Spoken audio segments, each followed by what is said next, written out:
Ah bah oui. Par exemple, ici, cette actualité-là, on a l'habitude de voir le régime algérien agir avec hystérie, hein, et précipitation, vous avez vu, hein, le gazoduc, l'espace aérien, l'espace maritime, imposer les visas, réduire les échanges économiques avec l'Espagne, voilà, toujours des décisions hystériques et dans la précipitation. Alors là, une nouvelle fois, une nouvelle démonstration de ce que je dis. Le régime algérien, de manière brutale, ils ont limogé l'ambassadeur algérien en Mauritanie, que vous voyez à l'écran là, le gars qui est à l'écran là. Mohamed Benatou. Le chômage, Mohamed Benatou. C'est dommage, hein, Mohamed. Il a été remplacé par un Amin Saïd, pas très connu. Pourquoi est-ce qu'on en parle? Ben, évidemment, vous avez compris, la décision de virer l'ambassadeur d'Algérie en Mauritanie, c'est évidemment lié à la visite historique, hein, donc du président mauritanien Mohamed Ould Cheikh Al-Ghazouani à Rabat, où il a rencontré Sidna. Et donc évidemment le régime algérien il n'accepte pas, il dit non c'est pas possible, t'aurais pas dû le laisser partir, il fallait le retenir. Donc ils l'ont viré. Et donc les analystes sur les différents plateaux de TV et dans les médias, ils ont un peu décortiqué cette rencontre de Mohamed Ould Cheikh Al-Ghazouani, donc le président mauritanien au Maroc. Et ils ont décrit cette rencontre comme étant stratégique et qu'elle va ouvrir la porte à des partenariats importants entre le Maroc et la Mauritanie. Et aussi, ça va aussi aller sur des futures décisions importantes de convergence diplomatique. Alors je ne sais pas si vous avez un peu lu entre les lignes, mais quand je vous dis futures décisions importantes de convergence diplomatique et économique aussi dans la région, je crois que vous avez compris ce que j'ai compris. Et donc l'Algérie, elle passe son temps à saboter le Maroc, évidemment. Elle entretient la division. Et là, du coup, ben, quand elle voit la Mauritanie, elle se dit merde.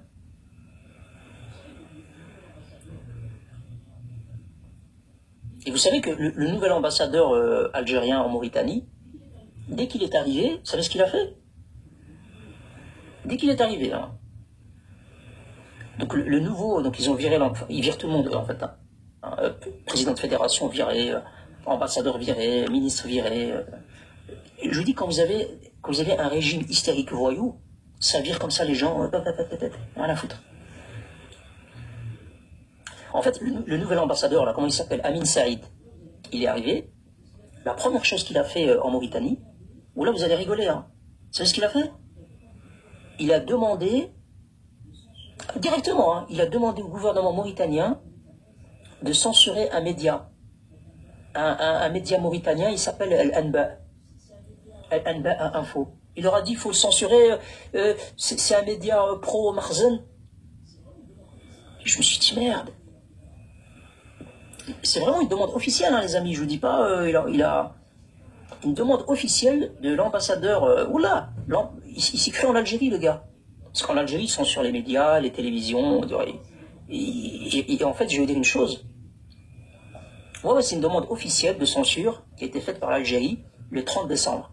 Et lors d'une réunion avec le ministre de la Communication. Donc, il a vraiment contacté le ministre de la Communication mauritanienne. Il lui a dit, viens, je vais te parler. Le ministre de la Communication mauritanienne, viens, je vais te parler. Le média Al-Anba, là, il y a moyen que tu censures, tu lui dis d'arrêter de parler. C'est comme ils font les Algériens ici sur TikTok. Hein.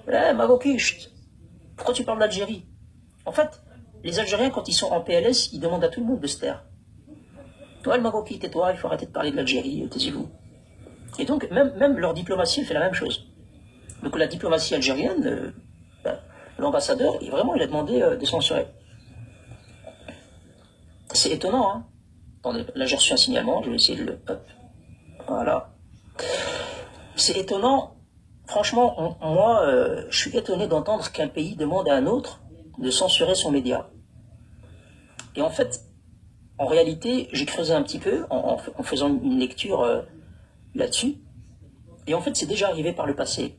Donc l'Algérie, à une certaine époque, quand elle avait une véritable mainmise sur la Mauritanie, ben, elle se permettait de dire, bon, tu me censures le média là, qui parle de nous là, en mal, il est pro-Marzan. Et la Mauritanie, elle l'exécutait en fait. Mais aujourd'hui, la Mauritanie, elle lui a dit, non, non, non, non, ferme ta gueule, l'Algérie, t'as plus aucun poids, je te respecte plus. Ah ouais, il n'y a plus personne qui vous respecte, les Algériens. Ils ont plus envie de vous écouter. Non. La Mauritanie, elle a dit non. Je les censure pas. T'as qu'à porter plainte. Elle a dit ouais, t'as qu'à porter plainte devant la justice mauritanienne. La justice mauritanienne prendra une décision, mais on va rien censurer du tout. Bien sûr, c'est la vérité. On pouvait aller contrôler, aller regarder. Le gouvernement algérien, il est tellement en PLS qu'il demande de censurer des médias étrangers, carrément. Donc je disais les amis, donc évidemment l'ambassadeur d'Algérie, Mohamed Benatou, il a été viré. Vous avez bien compris, il a été viré parce qu'il y a eu un rapprochement entre Nouakchott et Rabat, avec la rencontre du président mauritanien. Et donc les analystes et les gens qui ont commenté ce déplacement, bah, évidemment ils ont parlé de futures décisions importantes de convergence diplomatique et économique dans la région. Je disais tout à l'heure, comprenez si vous voulez comprendre. Et par la suite, le nouvel ambassadeur algérien en Mauritanie, dans une hystérie totale, débordé par les médias, par tout le monde, ils ont demandé à ce que le ministre de la communication censure un média mauritanien, donc anba.info. La Mauritanie, elle a refusé, elle a dit non, non, on va rien censurer du tout, vous êtes cru en Algérie ou quoi? On va rien censurer du tout. Et donc, le Maroc et la Mauritanie, ils ont déjà plusieurs partenariats, hein, des partenariats importants. Vous connaissez hein, les différents secteurs, la télécommunication, les banques, le BTP, les matériaux de construction, les carburants, la pêche, etc., etc., etc. Et aussi les entreprises marocaines, elles ne se limitent pas à une présence économique, il y a aussi une expertise marocaine pour la structuration et le développement mauritanien. Notamment, il y a le champ gazier offshore Grande Tortue à Méhim. Et il y a aussi d'autres entreprises marocaines hein, qui apportent pas uniquement des investissements, mais comme j'ai dit aussi leur expertise, leur savoir-faire, et qui contribuent un peu à faire avancer, à moderniser un peu les infrastructures mauritaniennes. Donc c'est très important. La Mauritanie, par rapport à l'Algérie et au Maroc, vous le savez, ils ont toujours essayé de jouer un peu la neutralité, pour pas froisser ni le Maroc ni l'Algérie. Et vous le savez bien, hein, c'est ce que faisait la France depuis longtemps et beaucoup de pays. Et c'est un exercice d'équilibrisme super compliqué, hein, délicat. Mais comme à chaque fois, et je vous le dis souvent en plus, hein, quand vous avez affaire d'un côté à un pouvoir hystérique, un régime voyou, l'Algérie, et vous avez un État avec des institutions et une diplomatie qui tient la route, le Maroc, et à force, vous vous dites, mais qu'est-ce que je vais continuer à jouer à l'équilibriste de service? J'ai aucun intérêt avec cet État voyou. Donc, c'est ce que la Mauritanie s'apprête à faire. C'est ce que la Mauritanie va faire. Ils savent, il n'y a plus rien à espérer de ces généraux. Mais franchement, qu'est-ce que vous voulez espérer de ces généraux? Allez, c'est quoi les espoirs?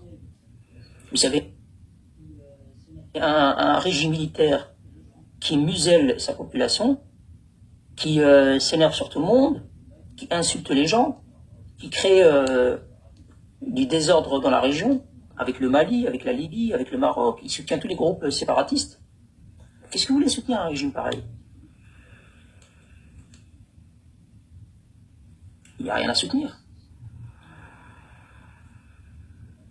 Bonne année, c'était bonne année, bonne année. Bonne année, Ahmed.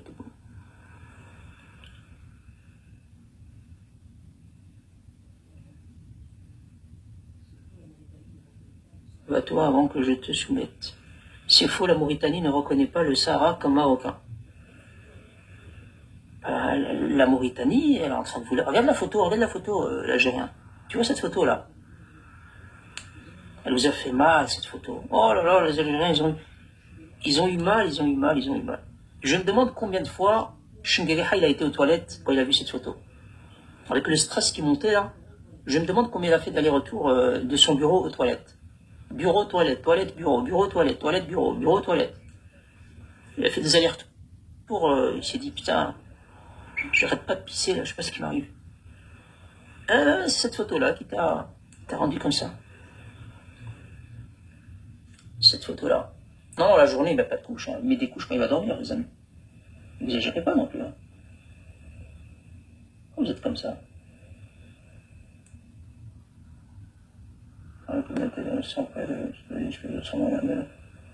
Mais tu vois, c'est dommage. Hein.